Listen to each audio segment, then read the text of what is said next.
Olá, tudo bem? Bem-vindo ao nosso programa Coração Cativo. E hoje nós continuaremos a falar na nossa série A Verdadeira Felicidade. E o tema de hoje é Reconhecendo a Existência e o Caráter de Deus. Fique conosco e assista este breve vídeo do Coração Cativo.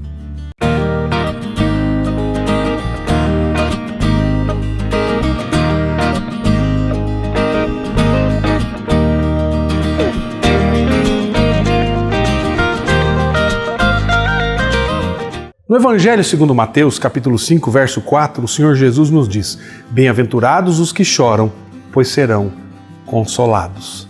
Se desejamos ser verdadeiramente felizes, um dos passos que nós devemos dar é reconhecer a existência de Deus. A Escritura, a Palavra de Deus, a Bíblia, ela nos diz que sem fé é impossível agradar a Deus, pois quem dele se aproxima precisa crer que ele existe e que recompensa aqueles que o buscam. Hebreus capítulo 11, verso 6. A maioria de nós talvez não tenha problema em acreditar que Deus de fato exista.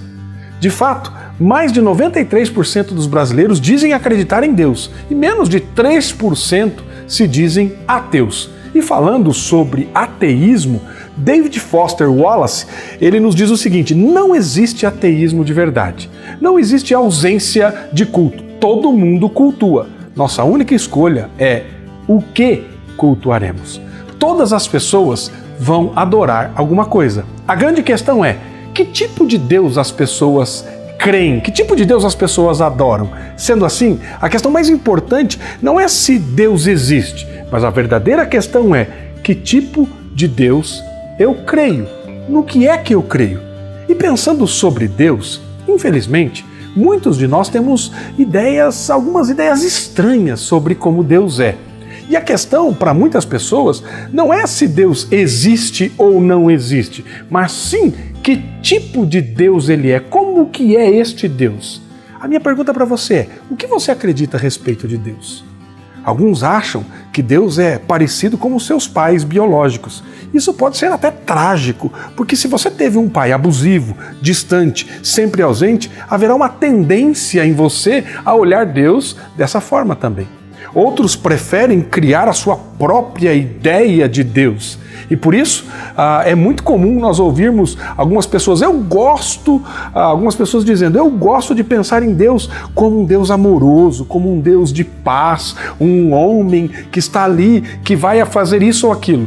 Isso é muito sério, queridos, porque ter uma ideia a respeito de Deus não quer dizer que ela seja correta.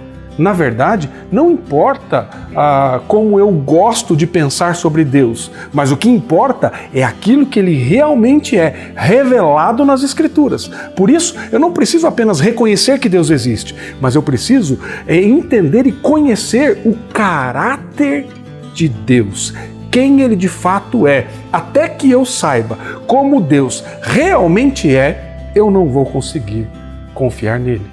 Eu dificilmente vou confiar em alguém que eu não conheço.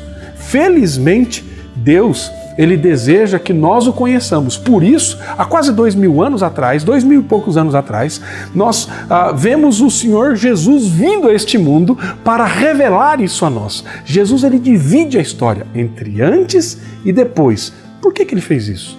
Para que nós pudéssemos saber exatamente como Deus é. Sabe o que a Escritura nos diz a respeito disso? Certa vez, os discípulos estavam com ele e Filipe disse: Senhor, mostra-nos o Pai, e isso nos basta. Jesus então vira para Filipe e responde: Filipe, você me conhece, você tem estado comigo durante todo esse tempo. Quem me vê, vê o Pai. Como você pode dizer, mostra-nos o Pai? Querido, Jesus Cristo é a imagem do Deus invisível. O apóstolo Paulo escreveu isso à igreja de Colossos.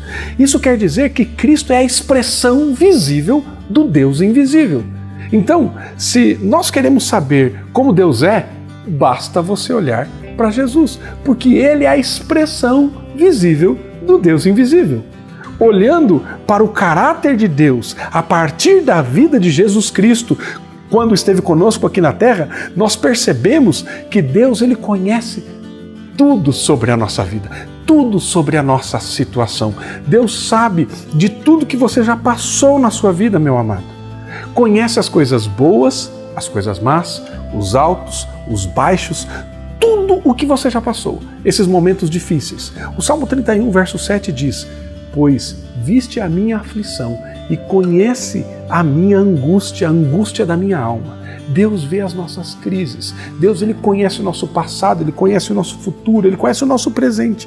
A Bíblia também diz no Salmo 56, 8, que Ele registra, Ele mesmo, o nosso lamento e recolhe as nossas lágrimas no odre dEle. Acaso não estão anotadas todas as coisas no teu livro? Isso é extraordinário, meu amado. A Bíblia está dizendo que Deus conhece você pessoalmente, individualmente, e Ele até mantém um registro de cada lágrima que você derrama, que você chora. Ele conhece você, Ele sabe tudo a seu respeito, Ele nunca fica surpreso, porque Ele nos conhece completamente. A segunda coisa que o Senhor Jesus nos mostra é que Ele revela sobre quem Deus é, que Deus se importa com a nossa vida. O Salmo 103, 13 e 14 afirma: como um pai tem compaixão dos seus filhos, assim o Senhor tem compaixão daqueles que o temem, pois Ele sabe do que somos formados. Lembra-se de que somos pó. Ele nos conhece melhor do que nós mesmos, meu querido. Não se iluda disso. Deus conhece você melhor do que você e Ele quer ser o pai que muitos nunca tiveram. Ele é o nosso Pai, porque Ele entende a nossa vida, Ele se compadece de nós. Aquele que recebe a Jesus, ele pode viver assim. E Ele acrescenta: com amor eterno Ele nos amou. Um amor que nunca falha. O amor de Deus nunca falha. Ele nos ama nos nossos dias bons e nos nossos dias maus. Quando nós o servimos e quando nós não o servimos. Quando estamos certos e quando estamos errados.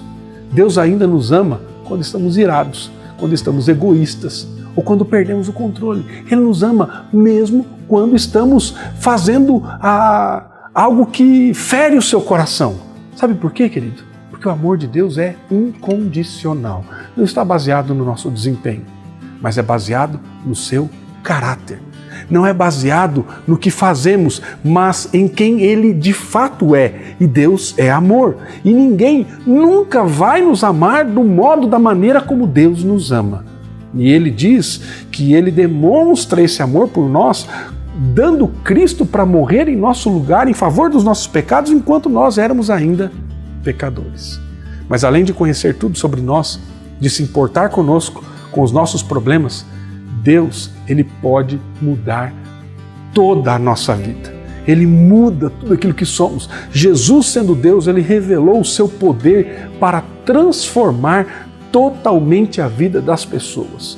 Por isso o apóstolo Paulo disse em 2 Coríntios capítulo 5, verso 17: portanto, se alguém está em Cristo, é nova criatura. As coisas antigas já passaram, eis que tudo se fez novo. Esta é uma grande notícia para a minha vida e para a sua vida, querido, porque Deus tem o poder de transformar e nos dar uma nova vida nele. Portanto, viva à luz desta notícia, do caráter de Deus, de quem Deus é. Que Deus abençoe a sua vida e que você possa chorar na presença de Deus e você será consolado. Que Deus o abençoe.